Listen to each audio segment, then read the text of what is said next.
கிருஷ்ண பரமாத்மா அப்படி ஜல்சா பண்ணி இருந்துக்கிறான். இங்கே ஒரு பொண்டாட்டி அங்கே ஒரு பொண்டாட்டி போதாதுன்ட்டு 3000 கோபி ஸ்திரிங்க இதெல்லாம் போதாதுன்ட்டு தங்கச்சி அவனை துணி உரிச்சிக்கிறாங்க, அதை எடுத்து போய் புடவை வர விட்டுக்கிறாங்க. டேய் நம்ம இவ்வளோ சந்தோஷமாக அந்த அவனும் பார்த்துட்டு போட்டோன்னாக்கா இல்லை தங்கச்சிக்கு ஒரு ரூல் வச்சுருந்துக்கிறான். அவளுக்கு மட்டும் என்ன பண்ணிக்கிறான் 3வது ரவுண்டு எடுக்கும்போது விட்டுக்கிறான் டைன்னு. எப்படி தான் விட்டான் எப்படி தான் அவன் இருந்தான்னு தெரில. அவன் மூர்த்தியாக இருந்தளவுக்கு இருந்துக்கிறான். சினிமாவில் காட்சியை பார்த்து அசிங்கப்பட்டுக்கிறான். எல்லாம் ஜெல்சா பேர் வெடிங்க தான். அந்த 5 பேரும் போய் என்ன பண்ணிடுறானுங்க ஆட்டாடுன்னு ஆட்டிக்கிறானுங்க தாய் பாஷை. அவங்களே அதுதான் ஜல்சா பேர் வெடிங்க தான். வரலாறு புதுசாக பார்த்தாக்கா எல்லாம் ஜாலியாக இருந்துட்டுக்கிறானுங்க. படிச்சு விட்டு இவன் ஜாலியாக இல்லாமல் இருக்கிறான். பகவத்கீதையை எப்படி படிக்கணும்? சந்தோஷமாக படிக்கணும் அப்படித்தானே சொன்னவன் யார்? ஜல்சா பண்ண ஒரு பேர் வீதி. அவன் சண்டை போர்க்களத்துலேயே போயிட்டு சந்தோஷமாக இருக்கிறதுக்கு கற்றுக் கொடுத்துட்டு வந்துக்கிறான். விட்றா புண்ணியனி அவனை என்ன சொல்லணும் போகிறானுங்க. உன் வேலை என்ன? சண்டை வந்தால் சண்டை போடுறா, அதை விட்டு இங்கே வந்து ரூல்ஸ் எல்லாம் பேசிக்கிற. அண்ணன் தம்பியெல்லாம் போயிட்டா ஜாதி எல்லாம் ஆகிடுமான்ட்டு அவன் பார்த்து பேசிக்கிறான். இப்போ பகவத்கீதை எடுத்து வச்சிங்கன்னு அப்படியோ அழகும் கண்ணீரமாக போச்சுன்னுக்கிறான். உலகமே ஜெல்சா பண்ணுறதுக்கான ஒரு நல்ல இடம். பெரிய கிளப்பு கட்டி வச்சுருக்காரு கடவுள் நமக்கு. பசி இல்லைன்னா சாப்பிட மாட்டோம். உற்சாகமான இல்லைன்னா அந்த ஜல்சா பண்ணுற எண்ணம் வரலன்னா என்ன பண்ண மாட்டேன். அப்போ தான் சந்தோஷமாக ஆகி தட்டு போவோம், ஜாலியாக இருப்போம், மகிழ்ச்சியாக இருப்போம், கொண்டாட்டமாக இருப்போம். ஆன்மீகனாவே ஜாலியாக இருக்குது, கொண்டாட்டமாக இருக்குது, மகிழ்ச்சியாக இருக்குது. என் மூஞ்சை பார்த்து தாலியெல்லாம் வச்சுக்க பார்த்து பெரிய ஒரு பாவம் அமைதியானவர் வச்சா அது உங்கள் தப்பு. எனக்குள்ளே ஒரு மோசமான ஜல்சா பேர் விழிக்கிறான். செம்ம செம்ம போத வாழ்க்கை கொண்டாடுறதுக்கான ஒரு அற்புதமான இடம். உலகம் நமக்கு ஒரு சந்தை மடம், வருவோரும் போரும் தங்குமிடம். அது நிச்சயம் அம்மா சொர்க்கங்குது நரங்குதுன்னு ஏமாற்றின்னு இருப்பான். நீ வந்து நல்லா குடிச்சிட்டு ஜாலியாக இருந்தியானா நரகத்துக்கு தான் போவேன். குடிச்சிட்டு ஜாலியாக சொர்க்கத்தில் இருக்கிற எண்ணெய் நரகத்துக்கு எப்படி அனுப்ப முடியும்? கடவுளுக்கு அசிங்கமாக இருக்குது. அவருக்கு ஒரு கட்டிங் கொடுத்தா என்ன ஆவார்? இந்த ஜெல்சா பேரிக்கிட்ட உங்கள் ரூல்ஸ் அண்ட் ரெகுலேஷன்ஸ் எல்லாம் அது ஏன் போட்டு தாக்கு வரா ஒரு புறா போட்டு தாக்கு உங்க கடல் ஏறா போட்டு தாக்கு போட்டு பாட்டு பட்டான் அப்படி கம்முனுக்க முடியும். என்பது கொண்டாட்டமாக இருப்பது, ஜாலியாக இருப்பது, ஆனந்தமாக இருப்பது, ஜோவியலாக இருப்பது, மகிழ்ச்சியாக இருப்பது, உற்சாகமாக இருப்பது. வார்த்தை கூட கொண்டாட்டத்தில் இருந்து புதியதாக, எந்த மொழியுடனும் சேராதபடி புதியதாக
மாதம் 98 மேஜரானேனே டன் டன் டன் இல்லை எறும்பு உறுதி என்று என் இடுப்பை கிள்ளும் சிலது என் மார்புக்குள் ஒரு மனசுண்டு கொஞ்சம் அதையும் பாருங்க.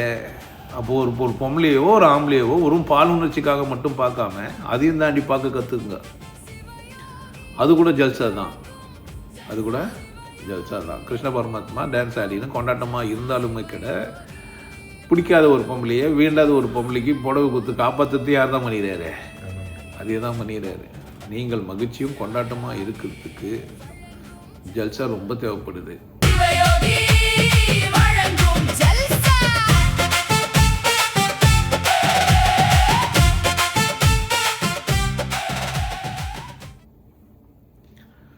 தலைப்பெல்லாம் பலவிதம். இன்னைக்கு வந்து சரவணன் கேட்குறாரு, ஜல்சா பேசுங்க, எப்போ பார்த்தாலும் சீரியஸ் ஆகுது. ஜல்சா ரொம்ப சீரியஸான தலைப்பு. நீங்கள் நினச்சிக்காதீங்க, ஜல்சா வார்த்தை தான் அப்படி இருக்குது. வரவை மறந்து செலவு செய்து உயர பறந்து கொண்டாடுவோம். கட்டழகு பெண் இருக்கு, வட்டமிடும் பாட்டு இருக்கு, தொட்டையிடும் அத்தனையும் இன்பமின்றி துன்பமில்லை ராரீயோ. காலை ஜப்பானில் காஃபி, மாலை நியூயார்க்கில் கேப்ரே, இரவில் தாய்லாந்தில் ஜாலி, வெட்கம் துக்கம் தேவையில்லை. இதான் ஜல்சா. ஜல்சான்னா அப்படியே சும்மா ஜல்சா பண்ணுங்கடா. அவன் ஒரு ஜல்சா பேர் வழி. ஜல்சா பண்ணுறதுக்கு வந்து நிறைய வேணுங்க, இல்லைன்னா பண்ண முடியாது. பணம் நிறைய வேணும். காசு விட்டு இருந்தால் எதுவும் வரும் அப்படின்ட்டு. காசு பணம் துட்டு மணி இது இருந்தால் தான் ஜல்சா பண்ண முடியும்.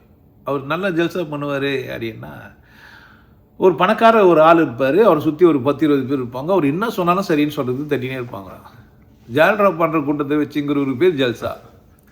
அவர் அப்படியே ஜாலியாக இருப்பார். அவர் எதனால் அப்படின்னா, எதோனாலும் அவர்கிட்ட கேட்டால் ஒன்றே கிடைக்கும். ஏன்னா அவங்க அப்பா கோடிக்கணக்கில் சேர்த்து வச்சுருப்பார், இல்லை இவரே நிறைய சம்பாதிக்கிறவராக இருப்பார், வருமானம் பல விதத்தில் இருக்கும்.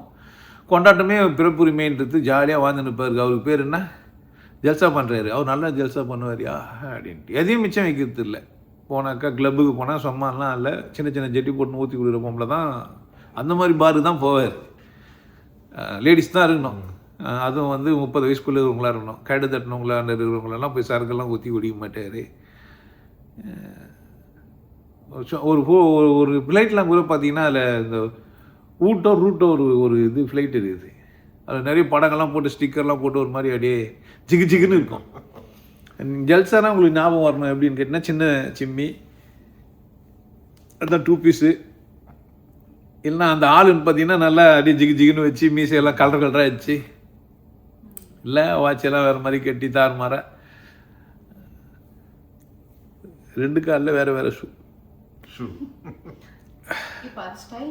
அதான் இதுதான் ஜல்சான்னா வாழ்ந்து பார்த்துருது. வித்தியாசமாக ஒரு சராசரி மனுஷன் மாதிரி சாமா அப்படியே பிறந்து அப்படியே நம்ம டவுசர் போட்டுனோம், இல்லை பேண்ட்டு போட்டணும், இல்லை வேஷ்டி கட்டினோம், அப்படியே ஒரு பழம் மாதிரி ஞானப்பழம் மாதிரிலாம் இல்லாமல் இந்த உலகத்தை இதை வந்து ஓசு கூட சொல்லிக்கிறான் போல, சொல்லிக்கிறார் போல, சொல்லி இருக்காங்க போல. போகிறதும் இல்லாத சாவும் இல்லாத ஒரு சனியனை என்னன்னு சொல்கிறதுன்னு தெரில. ஜோர்பா புத்தான்னு ஒரு வார்த்தையை போட்டு போய்கிறாங்க. ஸோ கொண்டாட்டம் என் பிறப்புரிமைன்னு இருக்கிற ஒரு மனுஷனுக்கு மட்டும்தான் ஜல்சான்ற ஒரு வார்த்தை வந்து பிரச்சனை இல்லாமல் ஆகிடும். என்ன மச்சி என்ன பண்ணுற இன்றைக்கி என்ன அப்படின்ற மாதிரிலாம் பேசுவாங்க. மச்சியோட நிறுத்துறது இல்லை. இன்றைக்கி எதுவும் கில்மா மேட்ரு எதுவும் இல்லையா அப்படின்னுவாங்க. இந்த ஜல்சா கில்மா இதெல்லாம் வந்து என்னன்னே தெரியாது. அது என்ன கில்மா பார்க்குறவனுக்கு ஒன்றுமே புரியாது. புதுசு. எந்த டிக்ஷனரியில் போய் கில்மான்னு வச்சாலும் வராது. ஏஐ கிட்ட போய் கில்மானா என்னன்னு கேட்டாக்கா போடா அப்படின்றோம். அதாவது மனித அறிவுக்கு மட்டும்தான் சில விஷயங்கள்லாம் பொருந்தும், மற்ற அறிவுகளுக்கெல்லாம் அது பொருந்தாது. அது குறிப்பிட்ட வட்டத்துக்கு மட்டும்தான் பொருந்தும், எல்லாருக்குமே உங்களுக்கு புரியாது. இப்போ ஜல்சா அப்படின்னா எல்லாருக்கும் புரியுமானா புரியாது. ஏன்னா ஜல்சான்னா புரியாதுன்னா புரியாது. சத்தியம் எல்லாருக்கும் புரியும், ஆன்மீகம்னா எல்லாருக்கும் புரியும், வாழ்க்கைன்னா எல்லாருக்கும் புரியாது. ஆனால் புரியும்னு சொல்லுவானுங்க. வாழ்க்கைனா புரியும் நினைக்கிறீங்க? சத்தியமாக புரியாது. ஆனால் வாழ்ந்து நிற்பான். கேட்டால் நான் வாழ்ந்துனுங்கிறேன்னு சொல்லுவான். என்னடா வாழ்ந்துங்கிறேன்னா, நான் வீடு கட்டிக்கிறேன், கார் வாங்கி வச்சுக்கிறேன், பொண்டாட்டி வச்சுக்கிறேன், புள்ள வச்சுக்கிறேன். இல்லை அவன் அம்மா சொல்லுவாங்க, நான் வீடு கட்டிக்கிறேன், வேலைக்கு போகிறேன், புள்ள பெற்றுக்கிறேன், கணவனோட இருக்கிறேன். இது இது வாழ்க்கைன்னு சொல்லுவாங்க. இந்த ஜல்சானா என்னன்னு தெரியாதுன்னுவாங்க. எல்லாம் ஜல்சா மேட்ருன்னா ஒத்துப்பாங்க நினைக்கிறீங்க? எல்லாம் ஜல்சா மேட்ருன்னா என்ன ஜல்சா மேட்ரு ஆச்சு? ஆமாங்க, சும்மா ஜாலி பண்ணோம், என்டர்டெயின் பண்ணோம். நான் மட்டும்தான் நல்லா இருக்காது, நான் ஆம்பளையாவோ பொம்பளையாவோ வந்துட்டேன், எனக்குலேருந்து ஏதோ தோணுது, அதை நான் கொண்டாடணும், அதுக்கு தானே பொண்டாட்டியே. அப்படி கிடையாதுங்க. மனைவி, இல்லத்தரசி, குடும்ப பெண். தெரிஞ்சோ தெரியாமல் ஒரு புறம்போக்கு சொல்லிட்டான், என் பொண்டாட்டி சோறு ஆக்கி போடுறதுக்கு தான். அவ்வளோ பிரில்லியன்ட் ஆகிட்டேன்னா சோறு யாருக்கு எனக்கு ஆக்கி போடுவான்னு கேட்குறான். என்ன நான் என்ன பண்ணுவேன்? இல்லை நீ என்ன செய்யக்கூடாது, எல்லாம் மீறி வாழக்கூடாதுன்னு புருஷன். சில பொண்டாட்டிங்களும், பொண்டாட்டி மட்டும் இதில் செலச்சி விடலான்னா கிடையாது. நீ மட்டும் இஷ்டத்துக்கு இருப்பியா, ஜாலியாக இருப்பியா, ஊர் சுற்றுவியா, என்டர்டெயின் பண்ணிப்பியா, வீட்டிலேருந்து வீடுன்னு தங்க மாட்டியா, கல்யாணமே எதுலன்னா கால் கட்டுன்னுவாங்க. இந்த ஜல்சா பண்ணுறவங்களுக்கு கல்யாணம் பிறந்ததுன்னு நினச்சிக்கிறான். கல்யாண வாழ்க்கையே ஜல்சா தான். இப்போல்லாம் கல்யாண வீட்டுக்கெல்லாம் போனால் டான்ஸ் ஆடுறாங்க எல்லோரும், பொண்ணு மாப்பிள்ளையெல்லாம். ஒரு காலத்தில் கல்யாண வீட்டுக்கு போனாக்கா அது ஒரு சினிமா ஒரு எடுத்து, ஏன்டா இங்கே வந்து கல்யாணம் பண்ணும்போது டான்ஸ் எல்லாம் ஆடுறீங்களான்ட்டு. மனிதன் கொண்டாட்டமாக இருக்கக்கூடாதுன்றது குறியாக ஒரு கூட்டங்குது. நீ எப்படி வேணா இரு, நாங்கள் கொண்டாட்டமாக பண்ணுறது ஒரு குறியாக வச்சுன்னு ஒரு கூட்டங்குது. பப்பு, கிளப்பு, இப்படி ஒரு தனியாக ஒரு பக்கம் இருக்க தான் செய்யுது. இங்கேருந்து ஆஸ்திரேலியாவுக்கு போனால் அதுக்குன்னு ஒரு ஏரியா இருக்குது, அமெரிக்காவிலையும் சில இடம் இருக்குது, கனடாவிலையும் சில இடம் இருக்குது, அதுக்குன்னு ஸ்ட்ரீட்டுங்கெல்லாம் இருக்குது. நம்ம ஊரில் பார்த்தீங்கன்னா மகாத்மா காந்தி ஸ்ட்ரீட்டு தான் இருக்கும். அந்த ஸ்ட்ரீட்டு பேர் அது என்னன்னு தெரியல, அது சாபக்கேடு போல இருக்குது. இந்த ஜல்சா மேட்ரு பேசணும்னா சந்தோஷமாக தான் இருக்கும். ஏன்னா அது மாதிரி இதில் ஆன்மீகம் இருக்குதானா? ஆமாங்க, ஜல்சா பண்ணுறவனுக்கு மட்டும்தான் ஆன்மீகமே. பஜனை பண்ணுறதுன்னு வாங்க. சாமியார் ஒரு இடத்துல பஜனை பண்ணியிருந்தார், கால் மேலே கால் போட்டு பஜனை பண்ணும்போது கொட்டை தெரிஞ்சிருக்குது. சாமி கொட்டை தெரியுது அப்படின்னு இருக்கா அப்படின்னு. கொட்டை தானே தெரியட்டும், கொட்டை தெரியுது பாருங்க, அங்கே பாருங்க.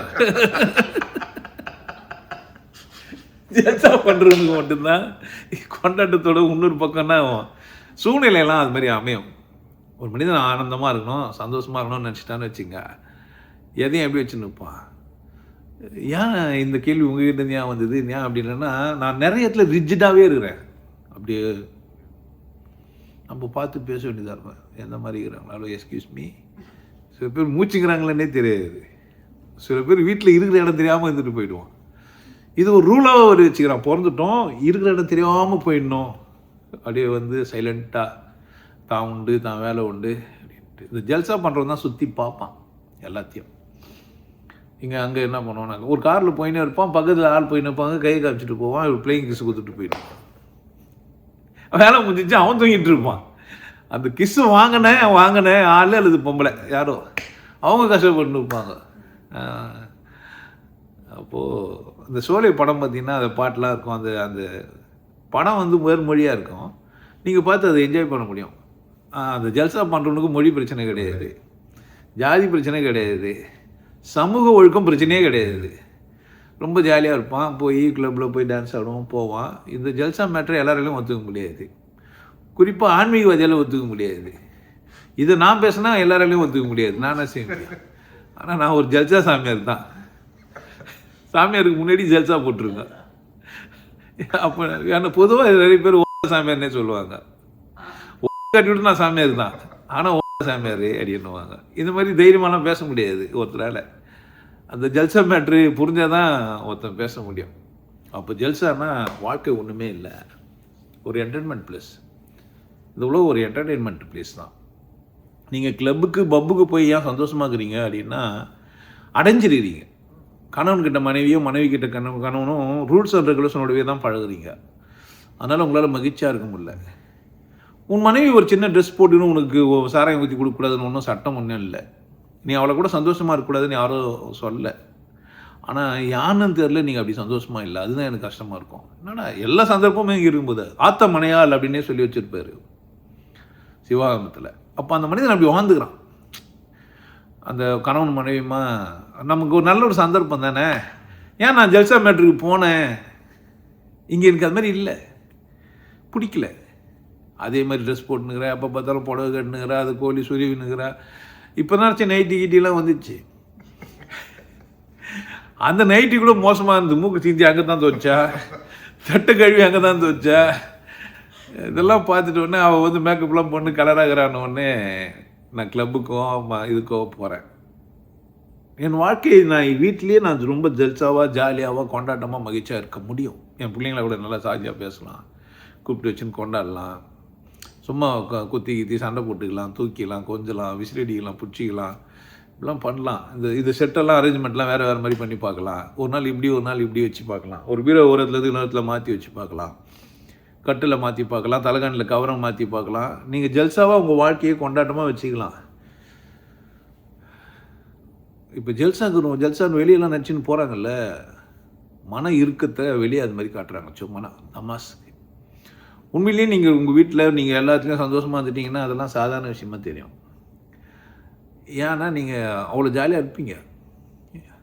நீங்கள் ஒரு நல்ல மனைவியோட இல்லை கணவனோட சந்தோஷமாக உடல் உறவு வச்சுக்கினீங்க, சந்தோஷமாக பால் உணர்வை தீர்த்துக்கினீங்கன்னா எந்த ஆம்பளையும் சாதாரணமான தெரியும். அது மேலே ஒரு பெரிய நாட்டெல்லாம் இருக்காது, போயிடும். அரையும் குறையமாக இருக்கிறீங்க, சரியா வாழல. அரையும் குறையமாக ட்ரெஸ்ஸில் இல்லை, மனசில் இருக்கிறீங்க. ஆனால் ஃபுல் ட்ரெஸ்ஸில் இருக்கிறீங்க. அரையும் குறையமாக ட்ரெஸ் இருக்கணும், மனசு நிறைவாக இருக்கணும். இங்கே அப்படியே உல்ட்டாவாகுது. அரையும் குறையமாக ட்ரெஸ்ஸில் இருக்கிறீங்க, மனசில் நிறைவாக இல்லை. அதான் பிரச்சனை. மனிதனுக்கு ஏன் இந்த மாதிரி அப்படின்னு கேட்டிங்கன்னா, ஏன் இந்த மாதிரி பப்பு இதெல்லாம் ஏன் இது மாதிரி ஆகுது, ஏன் குடி போதைக்கு அடிமையாக வரான், ஏன் கஞ்சா அந்த பக்கம் தான் போகிறான் அப்படின்னா, வீட்டுக்கு வந்து ஒரு இறுக்கம் ஆகிடுது. கதவு திறந்த உடனே சுதந்திரம் போன மாதிரி ஆகிடுது. வீடு தான் அவனுக்கு வந்து ஒரு சிறைச்சாலை மாதிரி ஆகிடுச்சு. நிறைய மனிதர்களுக்கு வீடுகள்லாம் சிறைச்சாலைகள் மாதிரி இருக்கும். நான் இன்னும் அமெரிக்காவில் பார்க்குறேன், பெரிய சிறையில் எல்லாரும் வீட்டிலே தான் இருக்கிறாங்க, ஒருத்தவங்க கூட வெளியே வரதில்லைன்னு முடிவு பண்ணிட்டுருக்கான். ரெண்டாவது சிறைச்சாலைக்கே உங்களுக்கு மிஷின்லாம் வந்துச்சு. அங்கே வச்சுனே வேலை செஞ்சு உங்களுக்கு தேவை இருந்தாலும் ஸ்விக்கி பண்ணால் வந்துடும், இல்லை ஊபர் பண்ணால் வந்துடும். ஒரு இடத்துல ஒன்று வந்துடுச்சு. அப்போ இந்த உலகத்தில் வாழ்கிறவன் யாருன்னா ஜல்சா பண்ணுறவன் தான். வீட்டிலே கூட நீங்கள் ஜல்சா பண்ணிக்கலாம், கொஞ்சம் வெளியே வரலாம் தானே. நல்லா கொஞ்சம் இந்த வெயிலை பார்க்கலாம், இந்த நிழலை பார்க்கலாம், இந்த பனியை பார்க்கலாம், இந்த மரங்களை பார்க்கலாம், இந்த பூக்களை பார்க்கலாம். இங்கேருந்து ஒரு 4 வீடு தெளிவு போனால் ரோஸ் அவ்வளோ அழகாக இருக்குது. ஒரு ஃபோட்டோ எடுத்துட்டேன். நடந்து போனால் அப்படி அங்கே வாத்துங்கெல்லாம் இருக்குது. அதெல்லாம் இதுக்கெல்லாம் செஞ்சு வச்சுக்கிறாங்க. மனுஷன் மட்டும்தான் இல்லை. பிளே கிரவுண்டு செஞ்சு வச்சுக்குது, குழந்தைங்க விளையாடுறதுக்கு இடம் செஞ்சு வச்சுருக்குது, அந்த இடத்துல மெத்துன்னு வர செஞ்சு வச்சுருக்குது. யாரும் ஜல்சா பண்ண தயாராக இல்லை, எல்லாம் இறுக்கமாயிட்டாங்க. ஸோ ஜல்சா பண்ணணும், வாழ்க்கை நல்லா கொண்டாடணும், ஆனந்தமாக இருக்கணும். பண்டைய காலங்களில் அப்படி இருந்துக்கிறாங்க. காட்டுவாசிகள் கூட பார்த்தீங்கன்னா கூட்டமாக போயிட்டு ஒரு பௌர்ணமியோ அல்லது அமாவாசையோ ஃபயர் பண்ணி கேம்ப் போட்டு டான்ஸ் ஆடுவாங்க. அவங்க தான் இந்த ஒயினு இதெல்லாம் கண்டுபிடிச்சிக்கிறாங்க. இந்த கண்டுபிடிப்பாளர்கள்லாம் ஜல்சா மேட்ரு பண்ணவனுங்க தான். ஒருத்தனும் ஒழுக்கமானவங்களாம் கிடையாது.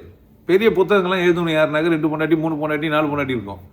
அவர் தான் புக்கெல்லாம் எழுதியிருப்பார். ஒரு கவிஞர் பார்த்தீங்கன்னா அப்படி பார்த்தா அவருக்கு பின்பக்கம் பார்த்தீங்கன்னா அவர் ஒழுக்கம் கட்டவர் நம்ம தான் சொல்லுங்கிறோம். அவருக்கு அது மேலே அக்கறையே இல்லை. நம்ம தான் இருந்தாலும் ஒழுக்கம் கட்டவன் குடிகார பையன் அப்படின்னு அவன் அநியாயத்துக்கு பாட்டு எழுதி ஜாலியாக தான் இருந்துட்டு போய்க்கிறான். பிரச்சனை அவங்ககிட்ட இல்லை, நம்மக்கிட்ட. ஆனால் அவனை பிரச்சனை சொல்லி நம்ம என்ன பண்ண வீட்டுக்குள்ளே போய் கதவு முடின்னு பூட்டின்னு உட்காந்துக்க வேண்டியது. ஜல்சா பண்ணுறது இல்லை, வாழ்க்கையை தட்டி பார்க்கறது இல்லை. ஜாக்கர் ஹுசேன் தபெல்லா இவள் தானா, ஐயோ அங்கே அதெல்லாம் படாது, அதெல்லாம் பார்க்கக்கூடாத ஒரு இடம். கடவுள் அதுக்கு தான் குத்து வச்சுக்கிறான் பூப்ஸ் எல்லாம் தட்டுறதுக்கு போகிறதுக்கு வர்றதுக்கு. நான் ரொம்ப நாகரிகமானவன் இல்லை. அதுவும் சாமி வந்துட்டார் வர ஸ்க்ரீனை மூட்டுறது. போய் பார்த்தா சாமி மோசமாக வந்துருந்தது. தும்பிக்கை எதுவுமே அங்கே சொல்லி வச்சுக்குது, வல்லபை கணபதின்னு சொல்லி. நீங்கள் போய் நெட்டில் போய்ட்டு வல்லபை கணபதி ஆச்சிங்கன்னா வந்துடும். என்ன பண்ணி வச்சுக்கிறாரு தும்பிக்கைனால. நான் சொன்னேன் நான் ஒரு அசிங்கமான சாமியார் ஆகிடுவேன் பாரு. அந்த சாமிங்கெல்லாம் அநியாயத்துக்கு கொண்டாடின்னு ஒருத்தனுக்கு 3 கை இருந்துக்குது, 3 தலை இருக்குது. ஒரு தலையில் குடிப்பாரான், ஒரு தலையில் பொம்பளைக்கு கிஸ் கொடுப்பாரான், ஒரு தலையில் வேறு என்னவோ பண்ணுப்பாரான், மந்திரம் வதி நிற்பாரான். அப்போ எல்லா முகத்தோட பன்முகமான தான் மனுஷன் வாழ்ந்துக்கிறான். கடவுளையும் அப்படி தான், தெய்வத்துங்களையும் அப்படி தான் பண்ணி வச்சுக்கிறான். படு கேவலமான கதைகள் மாதிரி சொல்லி வச்சுருப்பாங்க. பார்த்தீங்கன்னா பிரம்மா சரஸ்வதி தன் மகளையே கல்யாணம் பண்ணினார். உடனே இவங்க அப்படி தீவிரமாகிருது. ஆமாம், எப்பட்றா ஒரு பொண்ணையே கல்யாணம் பண்ணிக்கலடே பைத்தியக்காரப்பையில், அது அப்படி அர்த்தம் கிடையாது. நாக்குக்கு பேர் சரஸ்வதி, மனசுக்கு பேர் பிரம்மா. நாக்கை தன்வசப்படுத்துறதுக்காக மனம் கற்று கொடுத்துச்சு நாக்குக்கு. முதல்ல. அதனால் கற்றுக் கொடுக்கும்போது அந்த நாக்குக்கு பேர் மகளாக இருக்கிற சரஸ்வதி. கற்றுக்கின பிறகு இப்போ நாக்கு வந்து கூட மனசுக்கும் நாக்குக்கும் ஒரு தொடர்பு இருக்குது. அப்போ அது 2 பேரும் கணவன் மனைவி. இப்போ இவன் உண்மையிலேயே ரியலாக ஒரு பொண்ணு ரியலான கதை சொன்னால் இதை வர வெளியே சொல்கிறதுக்கு வர பயப்படுறான். ஒருத்தர் ஏழையாக பிறந்துட்டு இருக்கிறாரு, தன்னை விட 18 வயசு பெரியவங்களை கல்யாணம் பண்ணின்னு இருக்கிறாரு. ஒருத்தர் ஏழையாக பிறந்துட்டு பிஸ்னஸ் பீப்புளு நல்லா வியாபாரம் பண்ணுறவங்களா பார்த்து கல்யாணம் பண்ணின்னு வாழ்ந்துட்டும் போய்கிறாரு. இதை வெளியே சொல்லவும் மாட்டேன்றான். வெளியே சொன்னால் அது வந்து அசிங்கமான விஷயம்னு வர சொல்லுங்கிறான். அவர் செம்ம ஜல்சா பேர் வழியாக இருந்துக்கிறாரு. இன்னொருத்தர் இன்னும் மோசமான ஒரு விருந்துக்கெல்லாம் போய்கிறாரு, உட்காந்துக்கிறாங்க. அங்கே வந்து பார்த்தாக்கா ஒரு வேசி மகள் வந்து எண்ணெய் தேய்ச்சி முடியை துவச்சிக்கிறாங்க. எல்லாம் ஜல்சா பண்ணிட்டு போயிடறானுங்க. இந்த பூமியை செம்ம ஜாலியாக என்ஜாய் பண்ணிட்டு போயிடறானுங்க. இப்போ நம்ம அவங்களே பார்த்து நம்ம சோகமாகிடுது. அவன் செம்ம கொண்டாட்டமாக இருந்துக்கிறான். எனக்கு குதிரை கடிதோ கழுது கடிதோ சுற்றின்னு வருவோண்டான்னிக்கிறான். இப்போ நாங்கள் நடக்கிறது செய்யறது இல்லை. ஆமாம், உயரமாக மலையில் கட்டிவிட்டு ஒருத்தன் மட்டும் மலை மேலே ஏறி போய் கீழே வந்து கட்டளை கொடுத்துட்டு போயிட்டு இருக்கிறான். இப்போது ஊரில் இருக்கிறவங்களாம் மலைக்கு போய் வந்தால் கட்டளை கொடுக்க முடியுமான்னு படியை கட்டு நான் தான் எடுக்கிறான். இப்போ கூட டூர்லாம் போகும்போது படியெல்லாம் பார்த்தா பயந்துட்டு நமக்கு தேவையில்லைங்க, எட்டி பார்த்தா தெரியுற விஷயத்துக்கு ஏன் நான் இறங்கி போய் பார்க்கணும்? இல்லை, யார் முக்கியம்? நான் சந்தோஷமாக இருக்கணும், ஹாப்பியாக இருக்கணும், கொண்டாட்டமாக இருக்கணும், மகிழ்ச்சியாக இருக்கணும். இந்த ஜல்சா புரிஞ்சிச்சுன்னு வச்சிங்களேன், இந்த மதவாதிகள்லாம் உங்களுக்கு உதவ மாட்டானுங்க. அவன் வந்து காலையில் தான் இருந்துக்கிறான். அவன் பிரச்சனையே கிடையாது. அவனை போய் நீங்கள் புக் எடுத்து பிரித்து பார்த்தீங்கன்னா நான் வந்து நான் கணவன் மனைவியோட சந்தோஷமாக யாரெல்லாம் சொல்கிறேன்னு நான் உங்களுக்கு பேர்லாம் சொல்லலை. நீங்களாக பேர் சொன்னால் அது உங்கள் பிரச்சனை. நான் பேர் சொன்னேன், பேர்லாம் சொல்லலை. யாரோ ஒருத்தர் 12 வயசு பெரியவங்களை கல்யாணம் பண்ணுகிறாரு, யாரோ ஒருத்தர் விபச்சாரம் பண்ணி வச்சுக்கிறாங்க. அது மாதிரி யாரோ ஒருத்தர் அப்பா அம்மா கூட நான் சேர்ந்து அப்பாவுக்கு உடம்பு சரியில்லாத இருக்கும்போது நானும் உங்கள் மனைவியும் சந்தோஷமாக இருந்தேன்னு ஒருத்தர் சொல்லிடுறாரு. இந்த மாதிரி உத்தமமானவங்களாம் இந்த பூமியில் ஜல்சா பேர் வழியாக தான் இருந்துக்கிறாரு. நான் தான் எப்படிங்கிறேன்னாக்கா இப்போ அவங்களெல்லாம் நான் எனக்கு என்னை வந்து நான் வந்து மட்டம் பற்றிக்கின்னு நான் சிரிக்க மாட்டேன்றேன், நான் கொண்டாட மாட்டேன்றேன், நான் டான்ஸ் ஆட மாட்டேன்றேன், என்னவோ என்ன பார்த்து தப்பாக நினச்சிட போகிறாங்கன்றதுக்காக நல்லா பேச மாட்டேன்றேன். அன்பு ஆன்மீக நண்பர்களே, இன்று நாம் பேச வேண்டிய தலைப்பு உற்சாகம். எப்போதும் உற்சாக மனநிலையோடு இருப்பது தான் ஜல்சா இருங்களாருனாக்கா புரியுது இல்லை. உற்சாகத்துக்கு இன்னொரு பேர் தான் ஜல்சா.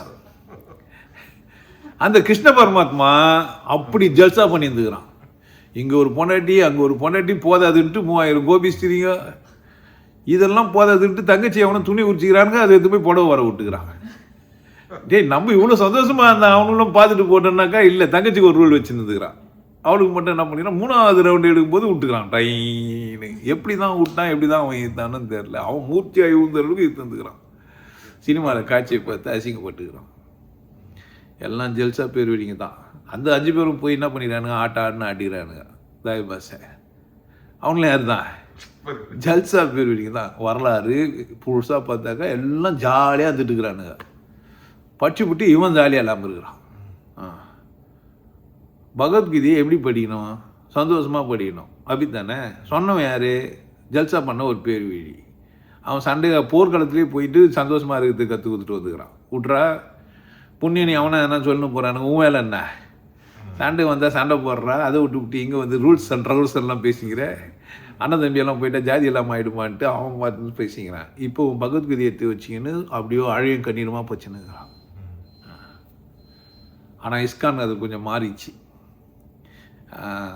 மோளெல்லாம் மிருதங்கள்லாம் வச்சுக்கின்னு என்ன பிரச்சனைனா மெலிசா ஒரு டும்மி வச்சுக்கின்னு நாமம் போட்டு தான் இஸ்கானில் சேரணும் போது மட்டும்தான் பிரச்சனை. ஏன் ஜீன்ஸ் பேண்ட் டிஷர்ட்டு போட்டு டான்ஸ் ஆனால் என்ன வேணா நான் சொல்ல போகிறாங்க. நாமத்தை இப்படி போடலாம் தானே, கொஞ்சம் படுக்க வச்சு, இல்லை இப்படி ஒரு கிளாஸில் இப்படி ஒரு கிளாஸில்.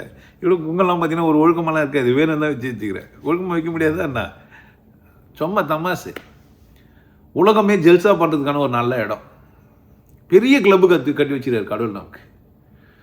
பசி இல்லைனா சாப்பிட மாட்டோம், உற்சாகம் பண்ணணும் இல்லைன்னா அந்த ஜல்சா பண்ணுற எண்ணம் வரலைன்னா என்ன பண்ண மாட்டேன். அப்போ தான் சந்தோஷமாக ஆகி தட்டு போவோம், ஜாலியாக இருப்போம், மகிழ்ச்சியாக இருப்போம், கொண்டாட்டமாக இருப்போம். ஆன்மீகனாவே ஜாலியாக இருக்குது, கொண்டாட்டமாக இருக்குது, மகிழ்ச்சியாக இருக்குது. என் மூஞ்சை பார்த்து தாடியெல்லாம் வச்சுக்க பார்த்து பெரிய ஒரு பாவம் அமைதியான ஒரு வச்சா அது உங்கள் தப்பு. எனக்குள்ளே ஒரு மோசமான ஜல்சா பேர் விழிக்கிறான். செம்ம போத வாழ்க்கை கொண்டாட்டமாக இருக்கிறதுக்கு அப்படின்னு புரிஞ்சிச்சானா உங்களால் ஜெல்சா பண்ணாமல் இருக்க முடியாது. இப்படி சொல்லுங்கள், இப்படி சொன்னால் நீங்கள் ஒத்துப்பீங்க. வாழ்க்கை ஒன்றுமே இல்லைன்னு புரிஞ்சிச்சுன்னா உங்களால் உற்சாகமாக இல்லாமல் இருக்க முடியாது. அப்படின்ட்டு நான் சோகமாக சொன்னால் எப்படி இருக்கான்? அப்படிலாம் பேச முடியாது. சந்தோஷமாக இருங்க. வாழ்க்கை கொண்டாடுறதுக்கான ஒரு அற்புதமான இடம்.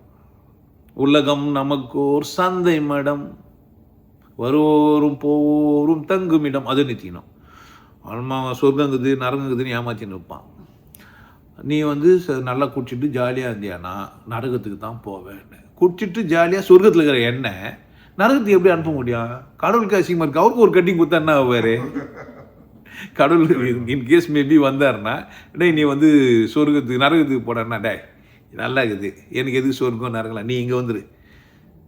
நம்மளை கூப்பிட்டுக்கிறான். அவனை அழைத்து ஆசையில் மிதக்க விட்டு ஆடடாடு என்று ஆட வைத்து பார்த்திருப்பேன். படுவான் வேதனையை பட்டதே போதும் என்பான் பாவியவன் பெண் குலத்தை படைக்க. நாம் அப்படி கிடையாது. No no no. ஒரு நர்ஸு பொண்ணு நோ சொன்னா டாக்டர் பொண்ணு காதலி. ஆழ்வார்பேட்டை ஆண்டவா வெட்டிய போட்டு தாண்டவா ஒரே காதல் ஊரில் இல்லையாடா. காதலில் ஒன்றெல்லாம் இல்லை, சொம்ம புனிதம் கணிதம் சொம்மனை ஏமாத்திங்கிறேன். ஒன்றும் கிடையாது. ஊரில் எடுத்துக்கிது சொரிஞ்சிக்கணும். That sir. இதுக்கு இவனுக்கு கதையெல்லாம் சொல்லி வச்சுருவாங்க. அப்படி அப்படிலாம் ஒன்றும். அப்போ வாழ்க்கை அசிங்கமாகிடாது. ஒருத்தனுக்கு ஒருத்தி நல்லா இருக்குது, ஒருத்தனுக்கு ஒருத்தி சந்தோஷமாக இருக்குது. என்ன பிரச்சனை? அதுக்காக எல்லோரும் கூட சந்தோஷமாக இருக்கக்கூடாது, பேசக்கூடாதுன்னு யார் சொன்னா? எல்லை வச்சுன்னு சந்தோஷமாக இருந்துங்க. யார் இஷ்டம்? இந்த ஜெல்சா பேரிக்கிட்ட உங்கள் ரூல்ஸ் அண்ட் ரெகுலேஷன்ஸ் எல்லாம் அது ஏன் போட்டு தாக்கு வரா ஒரு புறா போட்டு தாக்கு உங்க கடல் ஏறா போட்டு தாக்கு போட்டு பாட்டு பட்டான். அப்படி கம்முன்னு இருக்க முடியும்? உள்ள அப்படியே பொங்குது இல்லை? அப்போ மனம் உற்சாக சூழ்நிலையே அடைஞ்சிச்சுன்னா எந்த வார்த்தைனா சொல்லணும். ஜல்சா பண்ணலாம், கில்மா பண்ணலாம், எது தான் சொல்லுவாங்க. நிறைய வார்த்தைங்க இருக்குது. அதாவது டிஸ்கிரைப் பண்ண முடியாத வார்த்தைங்கள்லாம் நிறைய இருக்குது. எக்கச்சக்கமான வார்த்தைங்க ஒவ்வொரு மொழியிலுமே இருக்கும். அப்படி ஒரு வார்த்தை தான் அல்லேலூயா. அம்மா கொண்டாட்டத்தில், உச்சத்தில், மகிழ்ச்சியில் அல்லேலூயா. அப்படி ஒரு வார்த்தை தான் கிருஷ்ணா. அப்படி ஒரு வார்த்தை தான் முருகா. கந்தா கடம்பா முருகா வேலா ஆறுமுக வேலேன்பா செந்தில் நாதா சிவகுமாரா சிங்கார வடிவேலா. அந்த கொண்டாட்டம் தான். பஜனை பண்ணி அப்படியே பார்த்தீங்கன்னா அப்படியே சந்தோஷம் பொங்குதே, சந்தோஷம் பொங்குது. இதெல்லாம் ஜில்மா மேட்ரு தான். எல்லாம் ஜல்சா பண்ணுறது தான். வாழ்க்கை எதுக்கு தான்? எதுக்கு? உற்சாகமா எக்கால சத்தம் வானில் ஜொலி தீடவே என் இயேசு மகாராஜனே வந்திடுவார். அப்படித்தான் பாட்டு. இங்கேயும் கந்தனுக்கு முருகனுக்கு முருகனுக்கு அப்படியே சொல்லுவானுங்க. அதோ வராண்டி முருகன் ஆறுமுகம் தாண்டி வந்தா வராண்டி அவன் போனா போறாண்டி. காவடி எத்தனை எது டான்ஸ் ஆடினுக்கிறாங்க. எல்லாம் ஜல்சா பண்ணுறதுக்கு தான். இப்போ மதம் என்ன சொல்லிச்சுன்னா, ஒரு பக்கம் ஜல்சா பண்ண சொல்லிக்குது, ஒரு பக்கம் உம்முன்னு இருக்க சொல்லுது. இப்போ எதோ ஒன்று நீ தேர்ந்தெடுத்துன்னு என்ன பண்ண போகிறன்றது உன் பிரச்சனை. ஆனால் என் பிரச்சனை அது இல்லை. கடவுள் ஒன்று தான். கொண்டாட்டமாக வந்துக்கிறேன். நான் ஜல்சாவும் பண்ணணும், அதே சமயத்தில் உடலெல்லாம் மனசையும் என்ன பண்ணிக்கணும், தெளிவாகவும் வச்சுக்கணும். போதை அதிகமாகி போய் சுற்றுக்குன்னு இல்லை ரோட்டில் விழுந்து இல்லை காரை ஓட்டி போய் ஆக்சிடென்ட் பண்ணி அப்போ குடிக்கிறதுன்னு முடிவாயிடுச்சுனாக்கா, நல்லா ஒரு பப்புக்கு போகிறோம் இல்லை கிளப்புக்கு போகிறோன்னு சொன்னால் ஒரு டிரைவர் போட்டுன்னு போகிறது இல்லை கேப் புக் பண்ணி போகிறது தானே புஷ் தானே. That sir. நமக்கு என்ன நடக்கும்னு தெரிஞ்சு அதுக்கேற்ற மாதிரி. அப்போ கில்மா மேட்ரு இந்த உலகத்தில் இருந்துன்னு தான் இருக்கும். கில்மா பண்ணின்னு தான் இருப்பாங்க. ஜல்சா பண்ணுறதுக்கு ஆள் இருந்துன்னு தான் இருப்பான். அதுவும் நடக்கும். அதனால தான் இந்த அத்தனை கேளிக்கை விருந்துகளும் வாழ்க்கையும் ஆன்மீகமும் கேளிக்கை விருந்துகளை செய்கிறதுக்கான ஒரு சூழ்நிலை தான் தந்துருக்குது. ஒரு கொண்டாட்டமான மனிதன் நானா இல்லை நீங்களா எல்லாமா ஆயிட்டோம்னா பிரச்சனையும் இல்லை. இந்த உலகம் நல்லாயிருக்கும். எல்லாம் கொண்டாடாமல் இருக்குது தான் பிரச்சனையே. அவன் ஒன்று கற்று வச்சுன்னு அதான் சரின்னு ஒருத்தன் மேலே ஒருத்தன் சண்டை போட்டுக்கின்னு நான் தான் சரியாகிறேன், நீ தப்பாகிறேன், நீ தான் சரியா இல்லை அப்படிலாம் ஒருத்தனை போட்டி போட்டுனுக்கிறமே தவிர உன் சந்தோஷம் உனக்கு. இந்த சந்தோஷமாக டான்ஸ் ஆனுக்கிறவன் டிஸ்டர்பே பண்ண மாட்டான் யாரையும். ஹெட்ஃபோனை ஒன்று மாட்டிப்பான், பாட்டு ஒன்று போட்டுப்பான், ஒரு பிரச்சனையுமே இல்லை. அடா அந்த அமைதியாகிறவங்கிற பாரு, ஏன்டா இப்படி பாட்டு போகிறேன் டான்ஸ் ஆடுறேன்னுவான். அவனும் டான்ஸ் ஆடினா இது பேச்சுக்குதே இடமே இல்லை. அவன் ஜாலியாக இந்த பிரச்சனை இல்லை. உங்கள் காரை, உங்கள் வீட்டை, உங்கள் வாழ்க்கையை, உங்கள் மனைவியை, உங்கள் கணவனை நீங்கள் என்ஜாய் பண்ணுக்கிறீங்கன்னா யாருக்குன்னா பிரச்சனை வரும்? வரவே வராது. தெரிய மாட்டேது கொண்டாடுறதுக்கு. அதனால தான் பிரச்சனையே. அடுத்தவங்கிட்ட பார்க்குறது, அவன் நல்லா இல்லைன்னு இவன் நல்லா இல்லைன்னு பார்க்குறது, அவங்ககிட்ட நான் குற்றம் கண்டுபிடிக்கிறதே ஒரு வேலையாக வச்சுருந்தா வாக்கு என்ன ஆகாது, சந்தோஷமாக இருக்காது. இதுக்கு மேலே ஜல்சாவை பேச முடியும்? ஜல்சான்னு ஒன்று ஒரு ஆள் வர மாதிரியும் பாட்டெலாம் போட்டு வச்சுருப்பாங்க. மே மாதம் 98 மேஜரானேனே டன் டன் டன் இல்லை எறும்பு ஊறுது என்று என் இடுப்பை கிள்ளும் சில பேர், பெண் மார்புக்குள் ஒரு மனசுண்டு, கொஞ்சம் அதையும் பாருங்க. அப்போது ஒரு பொம்பளையோ ஒரு ஆம்பளையோ ஒரு பாலுணர்ச்சிக்காக மட்டும் பார்க்காம அதையும் தாண்டி பார்க்க கற்றுக்குங்க. அது கூட ஜல்சா தான். அது கூட ஜல்சா தான். கிருஷ்ண பரமாத்மா டான்ஸ் ஆடின்னு கொண்டாட்டமாக இருந்தாலுமே கூட பிடிக்காத ஒரு பொம்பளையை, வேண்டாத ஒரு பொம்பளைக்கு புடவை குத்து காப்பாற்றுறது யார் தான் பண்ணிடுறாரு? அதே தான் பண்ணிடுறாரு. நீங்கள் மகிழ்ச்சியும் கொண்டாட்டமாக இருக்கிறதுக்கு ஜல்சா ரொம்ப தேவைப்படுது. ஒன்றா நான் ஜல்சா சம்மந்தமாக ஒரு 4 பாட்டு எழுதி வைக்கிறேன். ஆமாம், குத்து பாட்டாக போட்டு உங்களுக்கு கிளப்பில் டான்ஸில் இல்லை வீட்டில் போட்டுன்னு கணவன் மனைவியமாக டான்ஸ் ஆடுறதுக்கு பாட்டு எழுதி மியூசிக் போட்டு தரேன். அப்படின்னா ஜல்சா பண்ணுங்க. வாழ்க்கையில் வாழ்க்கையை ஜல்சா பண்ணுங்கடா அப்படின்னு மாதிரி நல்லா வாழ்க்கையை கொண்டாடுங்க. வேறொரு சந்தர்ப்பத்தில் பேசுகிறேன். நல்லா இருந்தா.